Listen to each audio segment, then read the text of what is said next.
Warship Delta 63, Arrow Leader, many thanks. Most reassuring to have an Indian warship guarding the seas. Arrow Leader, Delta 63, may you touch the sky with glory.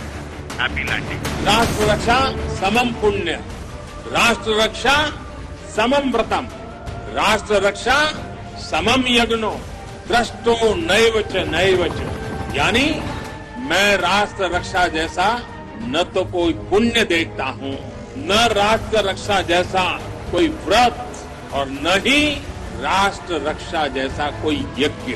उसमें बताएं कि ये upgradation हुआ है या इसके साथ मिसाइल वेपन से साथ में ले रहे हैं, जो भी ले रहे हैं, तो जानकारी छुपाते क्यों हैं?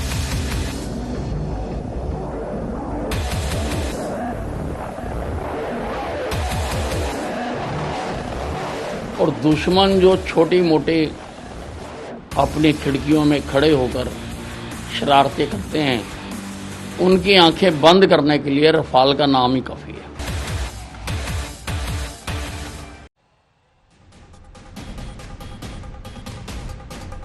नमस्कार, आप देख रहे हैं हल्ला बोल। आपके साथ मैं हूं अंजना ओम कश्यप। राष्ट्र रक्षा के समान कोई पुण्य नहीं, राष्ट्र रक्षा के समान कोई व्रत नहीं, राष्ट्र रक्षा के समान कोई यज्ञ नहीं।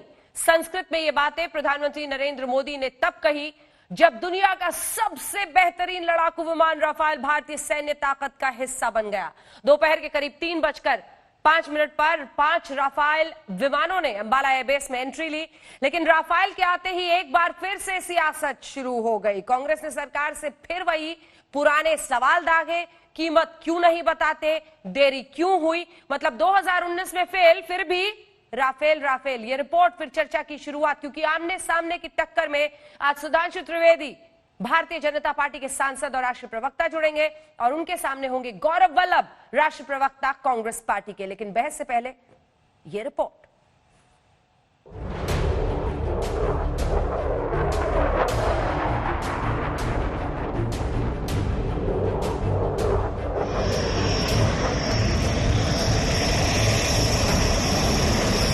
गड़गड़ाता हुआ, दहाड़ता हुआ, गरजता हुआ, दुश्मनों को मुंह चिढ़ाता हुआ राफेल हिंदुस्तान पहुंच गया।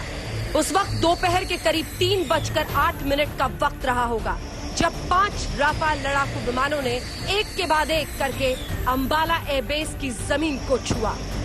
तैयारी जोरदार थी। राफेल के पहुंचते ही अंबाला एयरबेस में उन्हें वाटर सैल्यूट दिए गए।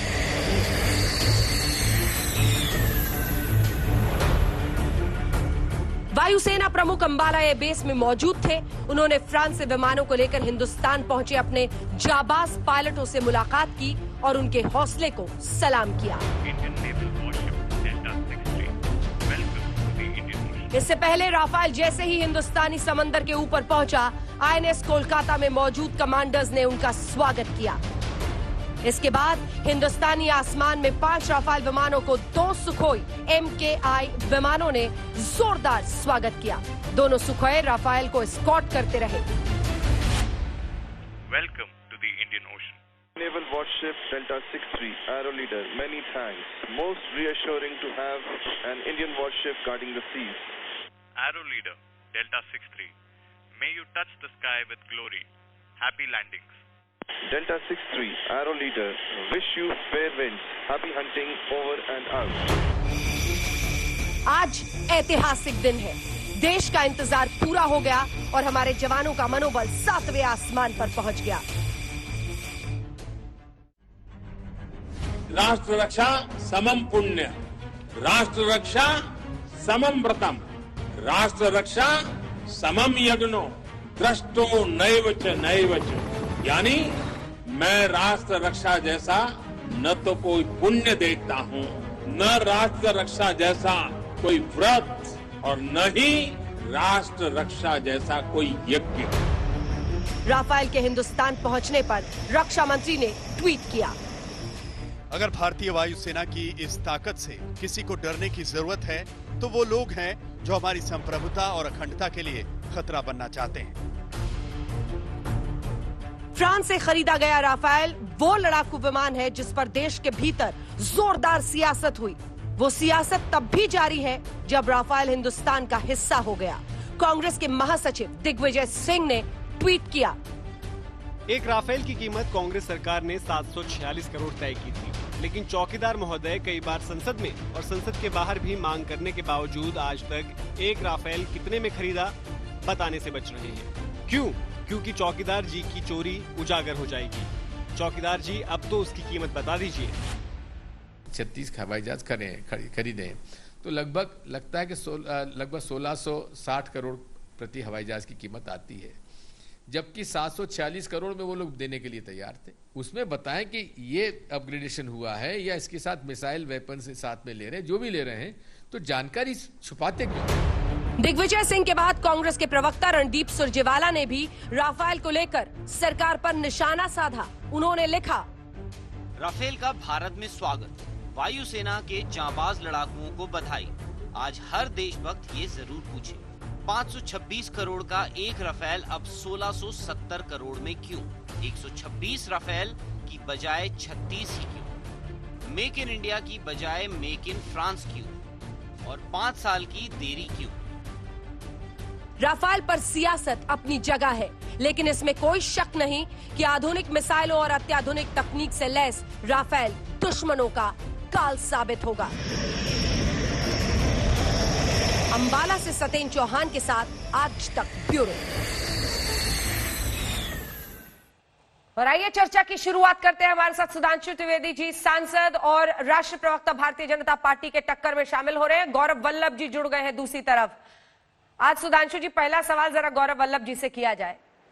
गौरव वल्लभ जी, पूरे देश में खुशी है, इतना जोश है, 2019 में यही राफेल उठाकर आप लोग इतनी बुरी तरह से शिकस्त के शिकार हुए, लेकिन फिर भी वापस आज के शुभ दिन भी आप वही रोना चाहते हैं देश के सामने।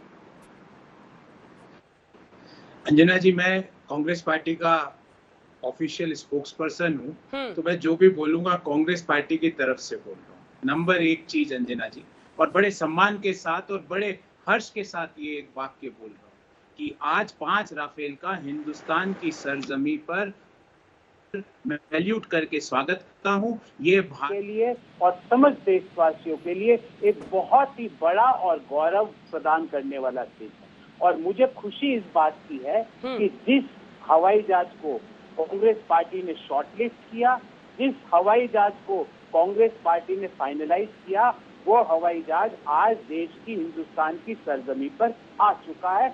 ये मेरे लिए दूसरा हर्ष का विषय है। पहला तो मेरे देश की शक्ति बढ़ी, दूसरा इस हवाई जहाज को शॉर्टलिस्ट मेरी पार्टी ने किया। नंबर तीसरी बात कि आज तीसरे हर्ष की बात ये है मेरे लिए कि हिंदुस्तान के लोगों का पैसा से जो हिंदुस्तान के लिए हवाई जहाज खरीदे गए, और मैं अभी डिफेंस मिनिस्टर साहब और भारतीय जनता पार्टी के एक नेता का वक्तव्य सुन रहा था, मुझे बहुत अच्छा लगा। उन्होंने क्या बोला कि जो आसपास के लोग जो हमारे तरफ खिड़की से देख रहे हैं, उनको राफेल का नाम ही काफी है। अंजना जी, ये 36 हवाई जहाज में से 5 आए हैं, इससे ही चीन और पाकिस्तान थरथरा गए हैं। अगर 126 खरीद लेते, जो कि हम प्रस्ताव करते रहे, जो 2014 में जिसके लिए हम अनुमोदन करके गए, अगर 136 खरीद लेते तो 126 खरीद लेते तो पूरे विश्व में आज भारत का डंका बज जाता। क्योंकि रक्षा मंत्री जी की बात को मैं आगे बढ़ा रहा हूँ। 5 आए, उससे 3 थरथरा गया, और मुझे उम्मीद है कि वो थरथरा के इमीडिएटली पैंगोंग त्सो लेक, जहाँ पे वो अपना डेरा जमा के बैठा है भारत माता की भूमि में, वहां से वो इमीडिएटली पीछे हट जाएगा थरथराता हुआ। 5 के नाम से मुझे पूरी उम्मीद है। मुझे भारत की सरकार पे पूरा विश्वास है कि प्रधानमंत्री जी, बिल्कुल अच्छी बात कही प्रधानमंत्री जी ने। जस्ट एक लास्ट लाइन कि राष्ट्रीय सुरक्षा से बड़ा कोई पुण्य नहीं, राष्ट्रीय सुरक्षा से बड़ा कोई व्रत नहीं, राष्ट्रीय सुरक्षा से बड़ा कोई यज्ञ नहीं। यही बात हम भी कह रहे हैं कि प्रधानमंत्री जी, भारत माँ की भूमि में ये कायर और गद्दार चीन की सेना बैठक से सुरक्षा करनी है। आज वो थरथरा रहा होगा कि मुझे तो लगता है चले भी गया होगा नाम सुन के। कल सैटेलाइट इमेज आप दिखाएंगे अंजना जी, आज तक से तो पता चलेगा, क्योंकि प्रधानमंत्री जी तो कुछ बोलते हैं, रक्षा मंत्री जी कुछ बोलते हैं, और वहाँ के जो जीओसी कमांडर है जनरल वाई के जोशी, वो कुछ और बोलते हैं। पर मुझे आज बहुत अच्छा लग रहा है। मैं एक बार पुनः भारत के सारे वायु सैनिकों को और भारत के हर देशवासी को गर्व के साथ सैल्यूट करता हूँ। ठीक है, गर्व के साथ सैल्यूट कर रहे हैं और साथ ही ये भी पूछ रहे हैं सुधांशु जी कि अब जब ये राफेल विमान आ गए हैं तो क्या पैंगोंग त्सो से थरथराता हुआ निकल जाएगा चीन? और ये भी पूछ रहे हैं कि 5 ही क्यों लाए? देखिए, अब मैं ये कहना चाहूंगा कि आज आपने देखा राहुल गांधी जी का ट्वीट नहीं आया। क्यों नहीं आया? बेचारे माफी आप मिस करने लगे हैं क्या राहुल गांधी जी को? अगर उनका वीडियो नहीं आता तो मिस करने लगी है क्या बीजेपी? मिस कर रहे हैं, आप बहुत मिस कर रहे हैं। जिसने आस्तीन चढ़ा के 1 साल तक चौकीदार आगे नारा लगवाया, इसी के लिए लगवाया था ना। आज वो राफेल भारत की धरती पर और उनकी तरफ से कोई बयान नहीं। क्यों? इसलिए अंजना जी, इन्होंने राजस्थान में अपने विधायकों को जो पिक्चर दिखाई ना, उस मुगले आजम का एक डायलॉग था कि जब्त मैं करूं जिसकी दुनिया वीरान हो चुकी है। आज जिले इलाही के अरमानों पर बिजली गिरी है। तो आज जब राफेल भारत की धरती पर अवतरित हुआ है तो इनके अरमानों पर बिजली गिरी है, इसलिए शायद मुंह से कोई शब्द नहीं निकल रहे हैं। और अभी देखिए हमारे मित्र गौरव वल्लभ जी ने क्या शब्द प्रयोग किया। मुझे इस बात के लिए गर्व है कि मेरी पार्टी ने शॉर्टलिस्ट किया था। जनाब, शॉर्टलिस्ट डिफेंस एक्विजिशन कमेटी करती है या उसका कोई पार्टी से लेना देना होता है? हाँ, सरकार का लेना देना होता है, त्वरित निर्णय, प्रभावी निर्णय और एग्जीक्यूशन से। शॉर्टलिस्ट तो रक्षा विशेषज्ञ करते हैं, उसमें कोई पॉलिटिकल इंटरफेरेंस नहीं होता है, मगर आपको उसमें नजर आ रहा है। और मैं एक और बात कहना चाहूंगा, अब इनके विचारों की क्या हालात कही जाए।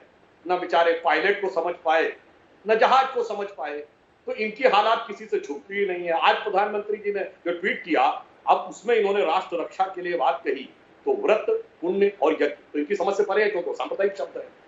अब राष्ट्र और रक्षा, राष्ट्र रक्षा के लिए अभी इनके जिन महान नेता ने आरोप लगाया है, उनकी राष्ट्र रक्षा के प्रति प्रतिबद्धता इसे समझी जा सकती है जिनको हाफिज में साहब नजर आया हो। ये नई तस्वीरें आई हैं, जरा फुल स्क्रीन दिखाते हैं। सुधांशु जी अपनी बात पूरी कीजिएगा, फुल स्क्रीन दिखाइए जरा। ये तस्वीरें आ रही हैं वहां से, अपने जाबाज पायलट्स जो इस राफेल विमान को लेकर आए हैं ग्रुप कैप्टन हरकीरत सिंह के नेतृत्व में।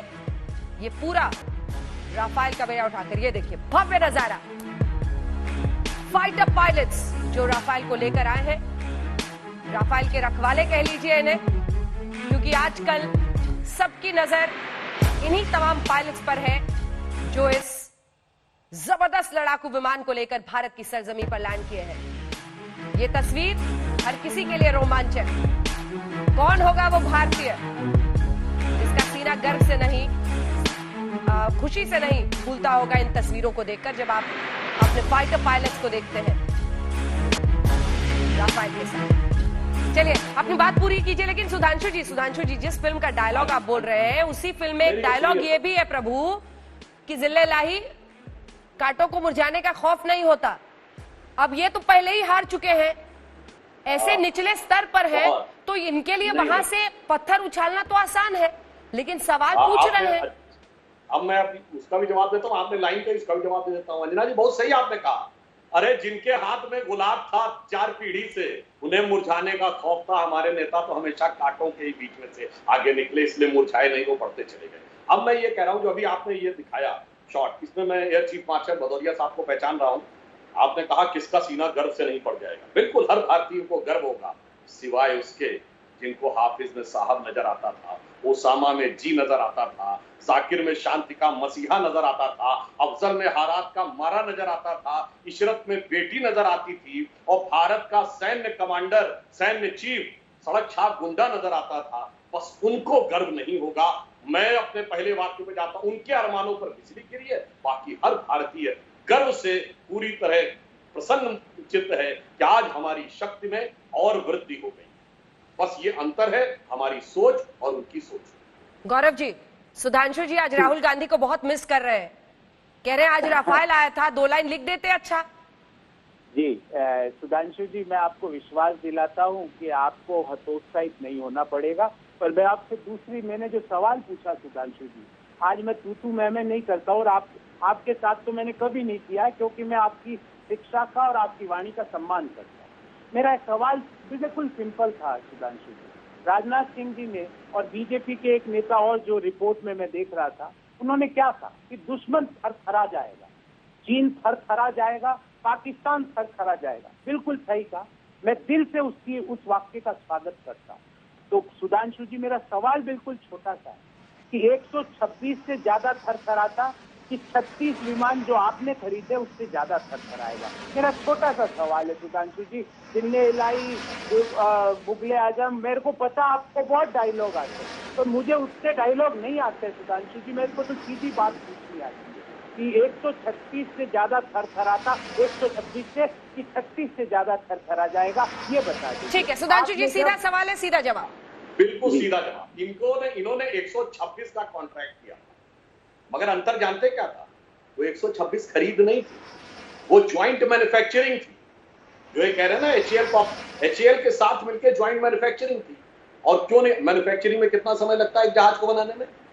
बताइए। कोई भी प्रबुद्ध व्यक्ति, और आप तो पढ़े लिखे विद्वान प्रोफेसर हैं, 126 जहाजों की मैन्युफैक्चरिंग में कितने साल लगे और क्यों नहीं हो पाया? जानते क्या था? मेन इंजन बनना था जसौल, बाकी जो अदर चीजें थी वो बननी थी यहां। अब प्रॉब्लम आई कि लायबिलिटी किस पे फिक्स हो?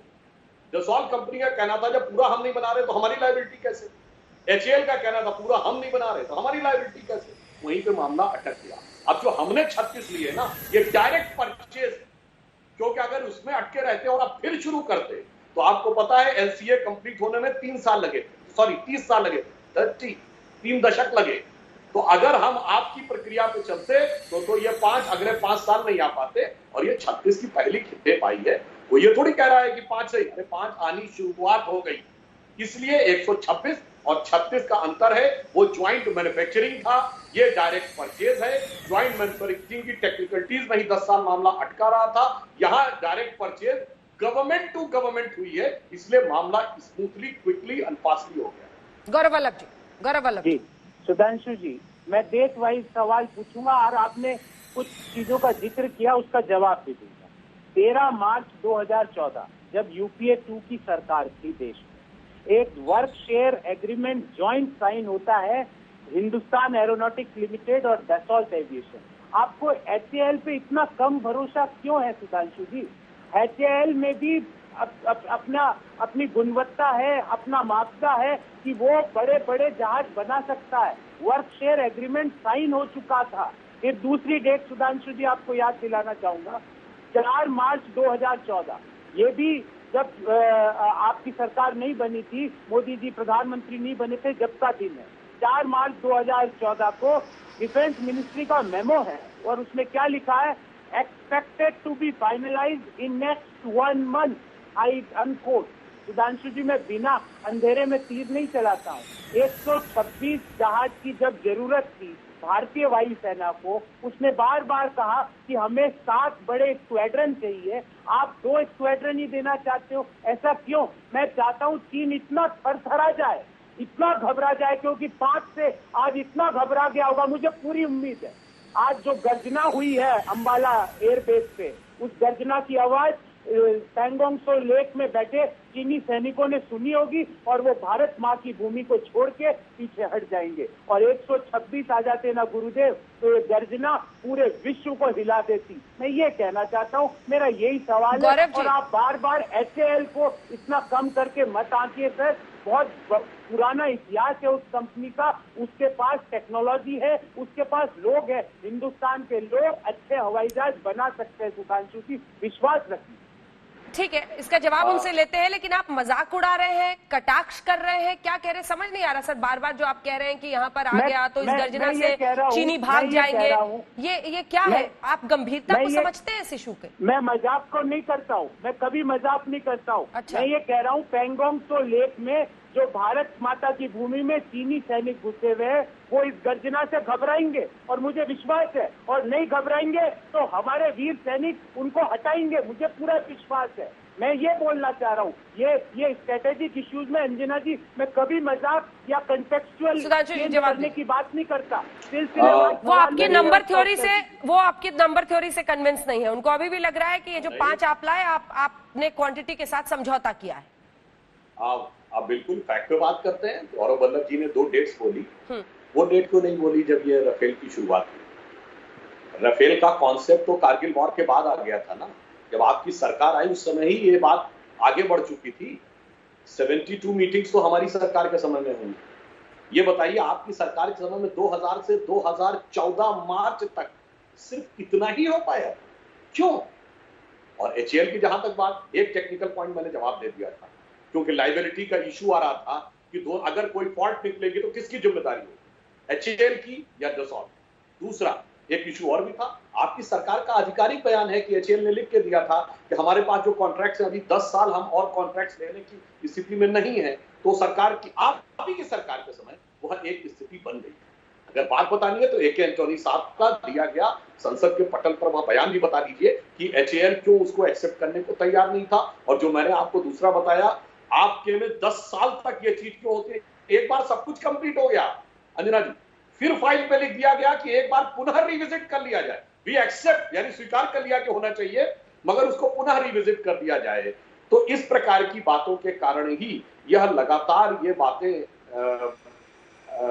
आगे बढ़ती रही और हमारी रक्षा के लिए आवश्यक। अच्छा, राफेल तो छोड़ दीजिए, आप ये बताइए आपकी 10 साल के समय में कौन सा महत्वपूर्ण रक्षा उपकरण खरीदा गया, ये बता दीजिए। और दूसरा, आपने एक बड़ी अच्छी बात कही, एचएएल पे क्यों नहीं भरोसा था। अंजना जी, मैं देश के दर्शकों को बताना चाहता हूं, हम वो देश हैं जिसने चंद्रयान और मंगलयान बनाया। मंगलयान हमने सबसे सस्ता बनाया, हम चंद्रमा और मंगल तक का मंगलयान बना सकते थे, पर लड़ाकू जहाज नहीं बना सकते। बात किसी के गले के नीचे उतरती है, बना नहीं सकते थे, नहीं बनाना नहीं चाहा। क्यों नहीं चाहा? मैं ईमानदारी से कहता हूं, हमने सैटेलाइट बनाने इंदिरा जी के जमाने में प्रोजेक्ट शुरू कर दिया था, क्यों नहीं बनाया? शायद इसलिए कि लड़ाकू जहाजों की खरीद होती रहे, मामला चलता रहे। अब डिफेंस प्रोडक्शन की स्थापित नीति मोदी जी की सरकार के समय में ही आई। और आपको बता देना चाहता हूं, अभी कुछ ही दिनों में हमारी मिसाइल्स एक्सपोर्ट होने की स्थिति में पहली बार आने वाली है। भारत में निर्मित मिसाइल 2-3 देशों को एक्सपोर्ट होने वाली है। यानी अब हम उस परिस्थिति में आ गए हैं जहां हम रक्षा उपकरणों को वो कर सके। तो आप ये बता दिए, राफेल को छोड़ के 4 से 14 के बीच में कौन से महत्वपूर्ण रक्षा कौन से जवाब दीजिए गौरव वल्लभ। देखिए सुधांशु जी, मैं आपको फिर एक डेट देता हूँ, आप असहज हो जाएंगे उस डेट को सुन के। ये जो इंडियन एयरफोर्स ने जो 126 हवाई जहाज खरीदने की जो अपनी रिक्वेस्ट है ना सुधांशु जी, कब की थी आपको बताऊं मैं? 2000 में, जब आपकी सरकार थी। 2001, कौन सी खरीदी, कौन सा देश लाए सर, उस पर आइए ना। आपकी सुई एक ही जगह अटकी हुई है, उस पर इससे बड़ा जवाब नहीं है सुधांशु जी के बाद। 3 बार उन्होंने जवाब दे दिया, आप बहस को आगे ले चलिए ना सर। आप जितना समय उनको दे उसका आधा भी मुझे दे दे तो आप ही को बोल रही हूँ प्रभु, आप ही को बोल रही हूँ। क्या खरीदा आपने 2004 और 2014 के बीच में? कोई जवाब है, कोई हथियार है जो आप सुनाना चाहे दर्शकों को, ताकि लोग भी कहें कि वाह वो कांग्रेस थी। एक सवाल का उत्तर दूंगा अंजना जी, सवालों से भागने वाला व्यक्ति नहीं हूँ मैं, आपको पता है ये चीज। हाँ गौरव, मैंने पूछा 2000 में जब इंडियन एयरफोर्स ने 126 हवाई जहाज नए मांगे थे, तो 2000 से 2004 तक सुधांशु जी आपने क्या किया उन कागजों का? तो उन कागजों को क्या आपने रद्दी टोकरी में फेंक दिया? और 2-3 दिन पहले ही एक निर्णय आया था कि उस तत्कालीन रक्षा मंत्री उस समय के एक बड़े घूसकांड में उनको दोषी ठहराया गया। आपने पढ़ा होगा सुधांशु जी, मुझे उम्मीद है। दूसरी बात, आपने कहा कि आपने क्या क्या चीजें खरीदी उस आपके दौरान।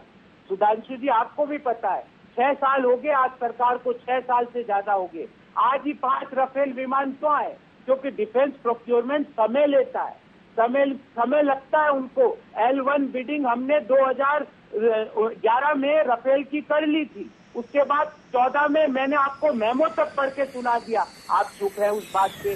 तीसरी बात, मैं आपको एक तथ्य और देना चाहता हूँ। आपने एचएएल की बात करी, आपने कहा हिंदुस्तान सब कुछ बना सकता है, बिल्कुल सही कहा। मैं तो आज भी कहता हूँ, आपने 36 उनसे खरीदे, तो अब भी प्रभु, मैं अभी भी कहता हूँ आपको कि बाकी के 90 एचएएल से क्यों नहीं बनवा लेते? पिछले 6 साल में हम कह के थक गए। 36,000 करोड़ का ठेका एचएएल से लेके आपने किसको दिया सुधांशु जी? आज मैं तू मैं नहीं करना चाहता। शुभ दिन है देश के लिए। देश के सरजमी पर 5 नए लड़ाकू विमान आए हैं, जिससे दुश्मन थरथरा रहा है। मैं आपसे आज ऐसे कठिन सवाल नहीं पूछना चाहता हूँ, तू मैं की डिबेट नहीं करना चाहता हूँ।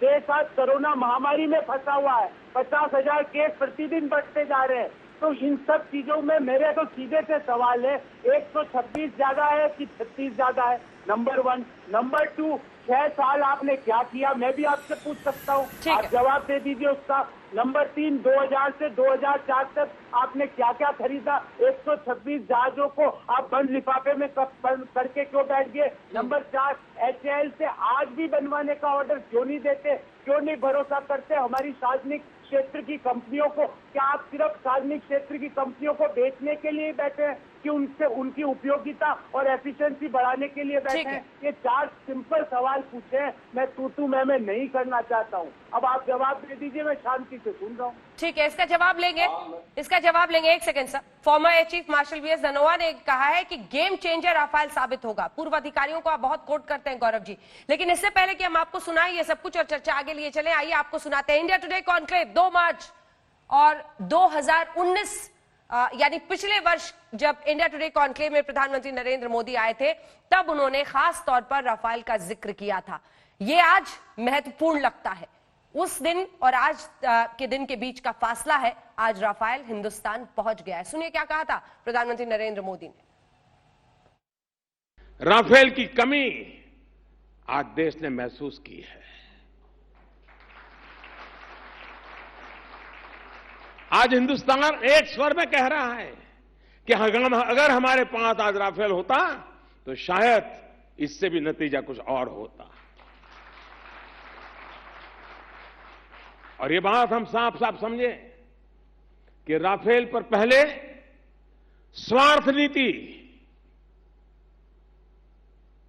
उसके कारण और अब राजनीति के कारण देश का बहुत नुकसान हुआ है।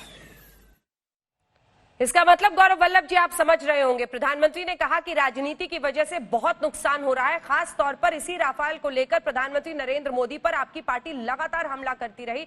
बालाकोट एयर स्ट्राइक्स के बाद प्रधानमंत्री ने यह कहा था कि अगर राफेल होता तो और भी अच्छा होता। ये 1 साल का फासला है। इटली के साथ फास्ट ट्रैक स्पीड करके पूरे प्रोसेस को राफेल आज आ गया है इंडिया में। आप मेरे से सवाल कर रहे हैं अंजना जी? जी जी गौरव जी। जी, आपने मेरे से पहले पूछा कि 2004 से 14 के बीच क्या क्या खरीदा। अच्छा, बीच में किसी ने भेज दिया मैसेज? नहीं भेजा नहीं अंजना जी, ये कागज है। मैं तो सारे कागज लेके बैठता हूँ। मुझे पता है अंजना जी कि इसी तरह के सवाल आप पूछेंगी, क्योंकि आप सब सवाल पूछने के लिए मशहूर है और कांग्रेस पे आपकी दृष्टि थोड़ी ज्यादा अच्छी है। आप हमको ज्यादा ताकतवर बनाना चाहते हो, मुझे पता है। तो M777 हाउस खरीदे 2004 से 14 के बीच में। नंबर 2 सुधांशु जी, K9 वज्र जो आज रक्षा में यूज होता है वो खरीदा। राफेल फाइटर जेट की पूरी INS अरिहंत का मैन्युफैक्चरिंग हुआ। अपाचे और चिनूक हेलीकॉप्टर जो आज भारत को मिले हैं उसका मसौदा और फाइनलाइजेशन 2004 से 14 के बीच में हुआ। स्कॉर्पियन पनडुब्बी 2004 से 14 के बीच में आई। अब और क्या बताऊं सुधांशु जी, मैं तो आपकी हर सवाल का ऑब्जेक्टिव आंसर दे रहा हूं। आप मेरा सवाल का उत्तर दे दीजिए। आप 26 को 136 से बड़ा क्यों दिखाना चाहते हैं? क्यों नहीं आज यहाँ पे बोल देते कि 136 भी खरीदेंगे, HAL से ठेका देके HAL से बनवाएंगे? मैं तो प्रधानमंत्री जी की बात कर रहा हूँ। आत्मनिर्भर भारत का जमाना है। जब आत्मनिर्भर भारत का जमाना आ चुका है तो हमारे HAL से हम 90 हवाई जहाज क्यों नहीं बनवाते? उनको वापस 36,000 करोड़ का ठेका देके देश में ही राफेल क्यों नहीं बनवा लेते? क्यों टेक्नोलॉजी ट्रांसफर देश में क्यों नहीं बनाते? फ्रांस पर क्यों डिपेंड करना पड़ रहा है? ठीक है, आत्मनिर्भर भारत। बिल्कुल। अब मैं इनका बाकायदा विद्वान उत्तर देता हूँ। अब इनको मैं पहले क्रम से दूं या बाद के क्रम में? मैं चलिए रिवर्स क्रम में चलता हूँ। आपने कहा कि 36 से 126 अब ले आए, आप 36 बाकी यहां बनवा लीजिए। गौरव वल्लभ जी, आप प्रोफेसर हैं। Transfer of technology and transfer of the situation of manufacturing, ये कोई बच्चों का खेल है कि तुरंत हो जाता है? आपको पता है MiG-21 हमने पहले बनाए थे। MiG-21 किस ईयर में लॉन्च हुआ और किस ईयर में भारत में बनना शुरू हुआ? आपको पता है? MiG-21 1965, जो थर्ड अरब इजराइल वॉर हुई थी 67, जिसको 6 डे वॉर कहते हैं, उसमें यूज किया गया था। और उससे पहले इजराइल ने चुरा लिया था एक इराक का MiG-21। भारत में मैन्युफैक्चरिंग HAL के पास ट्रांसफर ऑफ टेक्नोलॉजी 80 के दशक में आई। 91-92 में MiG-21 बनता था। इट टुक 20 इयर्स, 20 वर्ष का समय लगा ट्रांसफर ऑफ टेक्नोलॉजी में। आप तो ऐसे कह रहे हैं भैया वहां पे 36 बनाए थे यहाँ बना लो। मैं तो कह रहा हूँ 36 वहां पे मोबाइल बनाए हो तो यहाँ 126 बनाने के लिए फैक्ट्री लगानी पड़ेगी ना उसी टेक्नोलॉजी की। तो इसलिए मेरे विचार से यह विषय गंभीरता का है और आप जैसे प्रबुद्ध व्यक्ति को गंभीरता से बात करनी चाहिए, ना कि राहुल गांधी इफेक्ट से। अब मैं आपके पहले वाले पे आता हूँ। मैंने तो अपने पहले वक्तव्य में कहा था कि कारगिल वॉर के बाद इसकी शुरुआत हुई, तो जब सन 2000 में इसको किया गया तो अब उसके बाद आपने खुद बोला L1 L2 यह प्रक्रिया होती है। अरे भाई सैद्धांतिक सहमति हुई, फिर ग्लोबल टेंडर्स इनवाइट किए जाते हैं, पहले रिक्वायरमेंट तय होती है और जब तक रिक्वायरमेंट तय हुई और शॉर्टलिस्ट होते होते आपकी सरकार आ गई थी। अब मैं विनम्रता से आपसे पूछता हूं, राफेल के साथ आपकी सरकार ने जिस अन्य जहाज को शॉर्टलिस्ट किया था उसका क्या नाम था और वो किस कंट्री का था, आप बताइए। जी सुधांशु जी, मैंने आपको एक वर्क शेयर एग्रीमेंट का जिक्र शुरुआत डिबेट अब चलिए मैं बताता हूँ। अब ठीक है, मैं आगे इस विषय को आगे जवाब दे रहा हूँ ना, आप समय तो दीजिए सुधांशु जी। वो तो सिर्फ एक नाम है ना, जहाज का बड़े नाम और कठोर देश का प्रोफेसर नाम बता बन दिया रहे जैसे राफेल हैं। फ्रांस आप का। उत्तर वो प्रोफेसर नहीं साहब देते, ये तो गलत बात है प्रोफेसर ना साहब सुधांशु जी। लॉन्ग क्वेश्चंस का लॉन्ग आंसर देते हैं, रुक जाइए। हाँ प्रोफेसर अब साहब, मैं सुधांशु जवाब जी, दूं। प्रोफेसर अब मैं साहब आएंगे जवाब तो जवाब दे देंगे। दूं। हाँ लीजिए लीजिए, पहले प्लीज सुधांशु जी एक सेकंड, प्रोफेसर साहब जवाब तो दे दे। हाँ सुधांशु जी, आपको पता है मैं सीधे सवालों का सीधा जवाब देता हूँ। आपने कहा ये बच्चों का खेल नहीं है, ऐसे नहीं होता है, टाइम लगता है।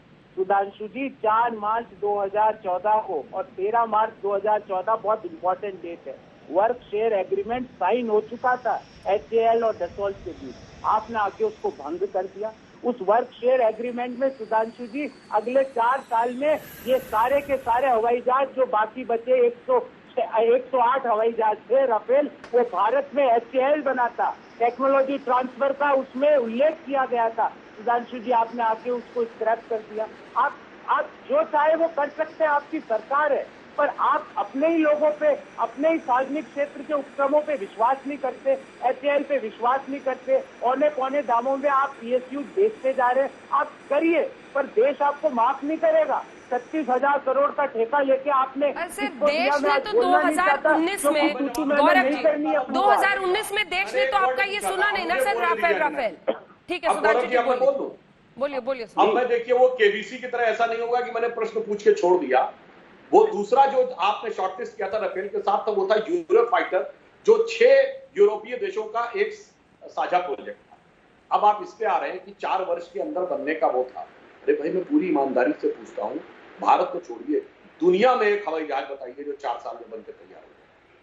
इसलिए मैं कह रहा हूँ यथार्थ परख होकर बात करनी चाहिए। वर्क शेयर एग्रीमेंट 2014 में मैं HAL की क्षमता पर नहीं, HAL की क्षमता आपने प्रयोग की होती तो हम कब के हवाई जहाज बना दिए होते। अच्छा HAL ने आज तक 4 साल में कोई जहाज बनाया हो बता दीजिए। HAL छोड़ दीजिए, दुनिया में कोई कंपनी, चाहे जनरल डायनेमिक्स F-16 बनाने वाली हो, या दसोल्ट राफेल बनाने वाली हो, या मिग बनाने वाली रशियन कंपनी हो, जो 4 साल में वर्क एग्रीमेंट करके वो बना देगी। इसलिए मेरा मानना है यही समस्या है कि कांग्रेस में एक से एक बुद्धिमान लोग होते थे, और यदि असत्य था तो AK एंटोनी जी ने क्यों बोला संसद में कि साहब 10 साल तक अभी HAL के पास टाइम नहीं है बनाने का, इसलिए वहां पे वो मामला आके फंस गया। अब ये बता दीजिए ना, एक तरफ आप कह रहे हैं फाइनलाइजेशन होने में तो 2000 से 2014, अब बनने में 4 साल। गजब है मान्यवर। मेरे विचार से कोई भी व्यक्ति जो एयरफोर्स का नहीं केवल इंजीनियरिंग का जानकार होगा वह भी ये समझता है कि आप डिजाइन बनाने के बाद 4 साल तो आपको एक कार की नई डिजाइन और ट्रैक्टर के ट्रक की नई डिजाइन बनाने में लग जाएंगे, मतलब बना के उसको मार्केट में लाने में। आप एरोप्लेन की बात कर रहे हैं सर। आज पड़ोसी मुल्कों के लिए गौरव जी वहीं पर घूम फिर कर सुई अटक रही है। पड़ोसी मुल्कों के लिए क्या एक अच्छा संदेश नहीं जाता जब आज एक दिन कम से कम जब ये राफेल आए हैं उस दिन पूरी राजनीति एकजुट हो जाती और एक गहरा संदेश जाता इन तमाम मुल्कों को, क्योंकि अब तो वो सब उनके लिए आप हीरो बनेंगे जब आप इस पर सवाल खड़े करेंगे राफेल पर। अंजना जी, अगर किसी भी पड़ोसी देश के व्यक्ति ने आपका प्रोग्राम शुरुआत में देखा होगा तो ये सवाल आपका निरर्थक है। अंजना जी, मैंने क्या कहा शुरुआत में, जो कहा अंजना जी आपने भी सुना, सुधांशु जी ने भी सुना कि 5 राफेल भारत की सरजमी पे आए, इसका कांग्रेस पार्टी स्वागत करती है, सैल्यूट करती है। भारत की वायुसेना की शक्ति बढ़ी, देशवासियों के लिए गौरव का विषय है। मैं ये गौरव अपना नाम नहीं लेना चाह रहा था बार बार, पर मैं पहले भी बोल चुका हूँ कि देशवासियों के लिए आज खुशी का दिन है। पर मेरा 2-3 सवाल है, उसका जवाब सुधांशु जी घुमाते रहते हैं मुझे। 2000 से 2014, अरे प्रभु 2000 से 2004 तो आपकी सरकार थी, आप सो रहे थे उस समय। बंगारू लक्ष्मण जी कैमरे के सामने क्या कर रहे थे, मैं आज डिबेट में नहीं बोलना चाहता सुधांशु जी। मुख्य मुद्दा क्या है आज? मुद्दा है हमारे लिए, सबके लिए गौरव का विषय है, हर देशवासी के लिए गौरव का विषय है, पर बड़ी समस्याएं भी आज खड़ी हो चुकी है। आज चीन देश के अंदर घुस के बैठा हुआ है सुधांशु जी, प्रधानमंत्री जी उसके बारे में कुछ बोलते नहीं है। 50,000 कोविड के केस प्रतिदिन होते हैं, लोग मरने पे रिकॉर्ड बनते जा रहे हैं मॉर्टेलिटी रेट के, प्रधानमंत्री जी कुछ बोलते नहीं है। 10 करोड़ लोगों ने, कल एक रिपोर्ट आई कॉमर्स मिनिस्ट्री की स्टैंडिंग कमेटी में, सरकार ने कहा 10 करोड़ लोगों का रोजगार जाने वाला है, प्रधानमंत्री जी कुछ बोलते नहीं है। पीएफ खाते से 30,000 करोड़ रुपया 80 लाख वेतनभोगी लोगों ने निकाल दिए, प्रधानमंत्री जी कुछ बोलते नहीं है। अब मुद्दे तो ये भी महत्वपूर्ण है ना सुधांशु जी, और मैं बार बार आपको कह रहा हूँ 2014 का जो वर्क शेयर एग्रीमेंट है उसमें टेक्नोलॉजी ट्रांसफर की बात थी, आपने आके उसको क्यों स्क्रैप किया सुधांशु जी? ऐसी क्या मजबूरियां थी, आप बताते नहीं हो। 126 की जब जरूरत है 36 पे ही क्यों रुके, आप बताते नहीं हो। मैं प्राइसिंग पे तो अभी कुछ बोल ही नहीं रहा, क्योंकि आप कहोगे अरे कोर्ट ने कह दिया। ठीक है सुधांशु जी, जवाब देना चाह रहे हैं आप सुधांशु जी? देखिए अंजना जी, अभी तक आपने देखा कि इनका जो जहाज चल रहा था वो राउंड द राउंड सर्कुलरी चक्कर काट रहा था, उस पॉइंट के बियॉन्ड जा नहीं पाए, अब रडार के ही बाहर हो गए। भाई ठीक है, जब कोविड का विषय होगा हम उस पर ही बात करेंगे। आपका तो जहाज रडार के बाहर हो गया, दूसरे विषय में चले गए। अब मैं बताना चाहता हूँ, ये आप जानते हैं प्रश्न क्यों पूछ रहे हैं? इसमें आपकी कोई गलती नहीं है, ये आपकी आदत है, आपकी फितरत है, कुछ हद तक शरारत भी कह सकते हैं, क्योंकि आपने तो सेना के हर एक्शन पे सवाल पूछे। जब बालाकोट हुआ है, अभी जिसके संदर्भ में प्रधानमंत्री जी बोलते दिख रहे थे, जिसको दिखाई गई कि अगर हमारे पास राफेल होते तो हमें दूसरे पाकिस्तान की सीमा में जाना ही नहीं पड़ता, हम अपने यहाँ से काम कर सकते थे। उस समय भी सवाल था। जब सर्जिकल स्ट्राइक हुई उस समय भी सवाल था, ये क्यों किया गया? और ये कोई आज की बात नहीं है। वाजपेयी जी की सरकार में जब पोखरण विस्फोट हुआ तो आपकी पार्टी का ऑफिशियल बयान है, कौन सा ऐसा खतरा था जिस वजह से करना जरूरी था। और जब 1974 में आपने किया, हमने भूरी भूरी प्रशंसा की, जबकि उस समय तो आप पाकिस्तान को रोक के खड़े थे।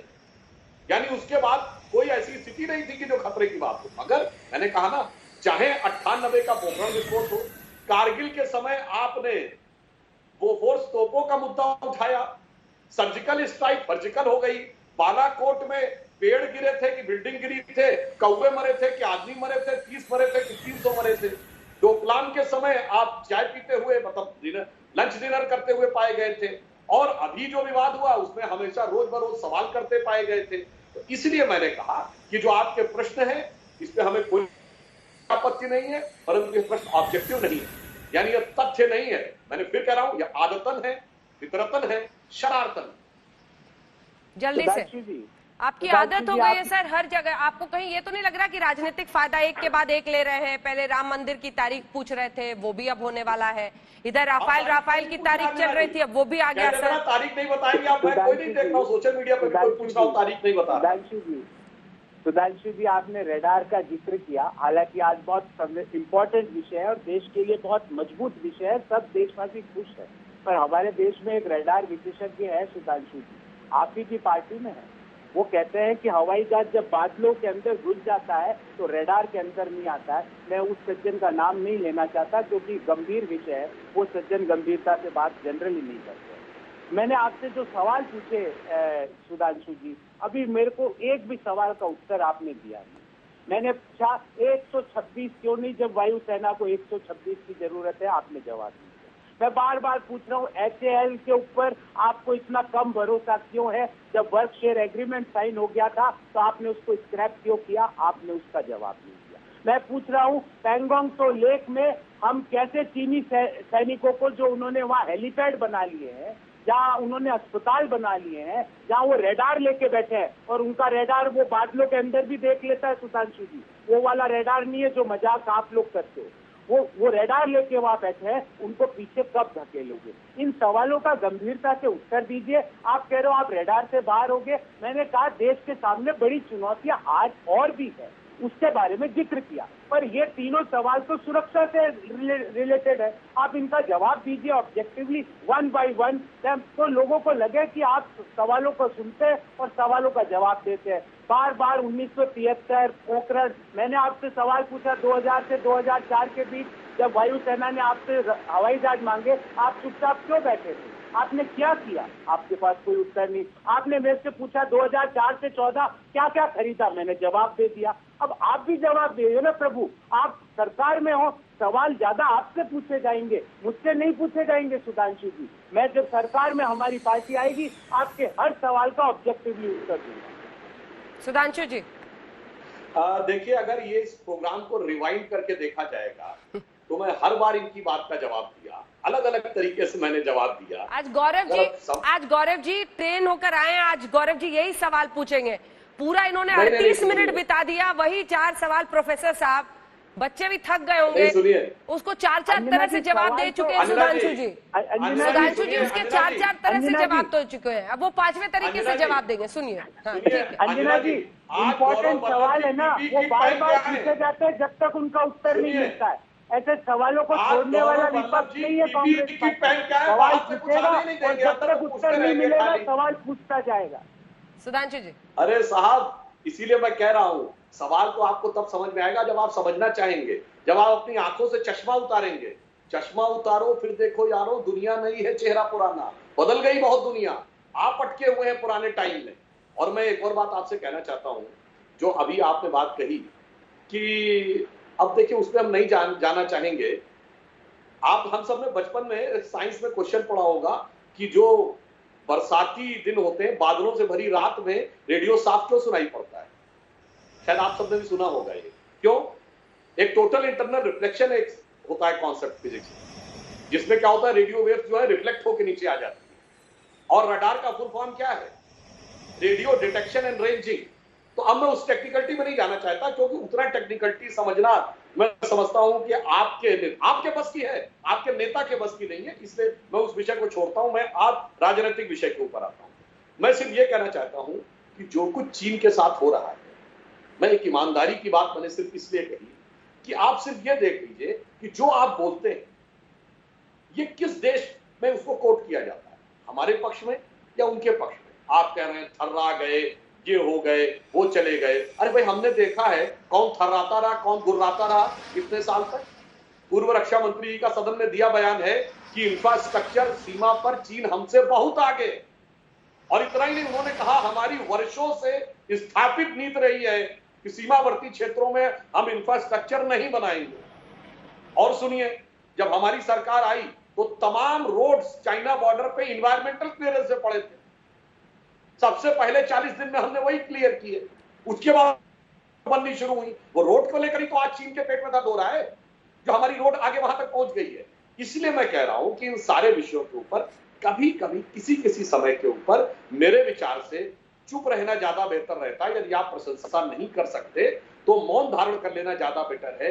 अन्यथा आपकी पार्टी जब बोलने का प्रयास करती है ऐसे विषयों पर, तो फिर मैं आ रहा हूं जो प्रधानमंत्री जी ने कहा, राष्ट्र रक्षा से बड़ा कोई यज्ञ नहीं, राष्ट्र रक्षा से बड़ा कोई पुण्य नहीं, राष्ट्र रक्षा से बड़ा कोई धर्म नहीं, वो पूरी तरीके से आपके लिए निगेटिव साबित होता है। और आपको वैसे एक बात, इंटरेस्टिंग बात बता दूं, ये नभ स्पर्श दीप्तम, ये वायुसेना का लोगो है। ये किसने बनाया था? ये श्लोक में से ये हिस्सा लेकर किसने सजेस्ट किया था वायुसेना के लोगों के लिए?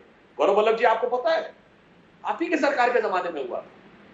डॉक्टर सर्वपल्ली राधाकृष्णन, जो पहले उपराष्ट्रपति थे, बाद में राष्ट्रपति बने। मगर अफसोस, उस जमाने से आज तक आते हुए राष्ट्र भी भूल गए, रक्षा भी भूल गए, पुण्य भी भूल गए, धर्म भी भूल गए, यज्ञ भी भूल गए। केवल रह गए कुर्ते के ऊपर पहने हुए जनेऊधारी हिंदू। ठीक है प्रोफेसर साहब, एक आखिरी क्वेश्चन, इसका जवाब दीजिएगा, फिर ब्रेक लेना है जल्दी से। देखिए 2019 में एक प्रैक्टिकल क्वेश्चन मैं कांग्रेस पार्टी से पूछना चाहती हूँ। एक रिस्क आपने उस वक्त भी लिया था, राफेल आप खूब बोले, चौकीदार वाला भी नारा आपने खूब देश भर में लगवाया, बुरी तरह मुंह की खाए आप चुनावों में। ये रिस्क दोबारा मोड़ लेने की कोई वजह, कोई लॉजिक जरा समझा दीजिए, दर्शक भी बड़े ध्यान से सुनना चाहेंगे। पॉलिटिकली क्या इस मुद्दे पर दोबारा आप मुंह की खाना चाहते हैं? पॉलिटिकली बोल रही हूं मैं, आपके सवालों में दम हो सकता है, लेकिन पॉलिटिकली 2019 में ये खुदकुशी के बराबर साबित हुआ। अंजना जी, आज भी वो सवाल जायज है कि 126 रफाल की बजाय 36 रफाल ही क्यों? आज भी वो सवाल जायज है कि 526 करोड़ का एक हवाई जहाज जब जल्दी से जवाब दीजिएगा, ब्रेक का टाइम हो गया। डील कर लिया तो 1670 करोड़ रुपए में क्यों? आज भी वो सवाल जायज है कि make in India Rafale political logic पूछ रही हूँ, मैं पॉलिटिकल लॉजिक पूछ रही हूँ। सवाल जायज है, वो सवाल अभी भी उत्तर उनका नहीं मिला है। आज भी सवाल वो जैसे के तैसे खड़े हैं। और सुधांशु जी, आप तो विज्ञान के छात्र हैं, आपने आज रडार के बारे में इतनी मैं आपको कहूंगा मतलब अवैज्ञानिक बात की है सुधांशु जी। मुझे अपेक्षा नहीं थी, क्योंकि आप विज्ञान के विद्यार्थी है और मुझे पता आपको सही उत्तर आता है, पर आपने अपनी झैप मिटाने के लिए गलत बोले। फिर आपने कहा कोर्ट तो सुधांशु जी एक वाक्य पूरी दुनिया में शी जिनपिंग करता हुआ घूम रहा है कि ना कोई घुसा है ना कोई घुसा हुआ है। वो कोर्ट कर करके शी जिनपिंग चाइना को क्लीन चिट दे रहा है। ये कोर्ट पूरी दुनिया में वो फायर फेस करता हुआ घूम रहा है सुधांशु जी। राफेल आज हिंदुस्तान आया, खुशी और जोश जबरदस्त पूरे देश में, लेकिन सवाल सियासी उठ रहे हैं और इसीलिए 2019 में फेल होने के बावजूद कांग्रेस जब कर रही है राफेल तो उसी पर हो रही थी हल्ला बोल में बहस। आप देखते रहिए आज तक।